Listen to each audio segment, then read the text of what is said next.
फरमायाई उन्हनि खे तव्हीं उफ़ न चओ पर मिठी ज़बान में उन सां ॻाल्हायो, नरम ज़बान में ॻाल्हायो।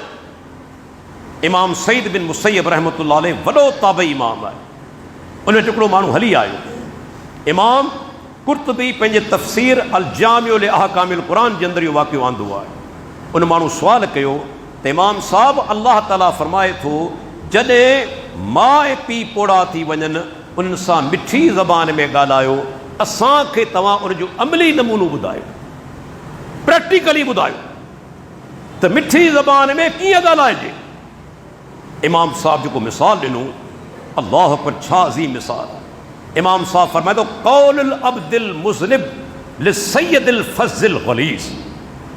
इमाम साहब फरमायो हिकिड़ो माण्हू उनजो हिकिड़ो ग़ुलाम आहे, उन ज़माने में ग़ुलामी जो निज़ाम, हिकिड़ो आका आहे उनजो ग़ुलाम आहे।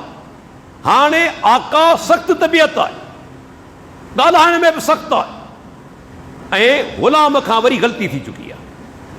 आका सख़्तु तबियत बि आहे, सख़्तु ॻाल्हाइण वारो बि आहे ऐं ग़ुलाम खां मथां वरी ग़लती थी वञे। उहो ग़ुलाम पंहिंजे आका सां कीअं ॻाल्हाईंदो, औलाद खे घुरिजे पंहिंजे वालिदैन सां ईअं ॻाल्हाए।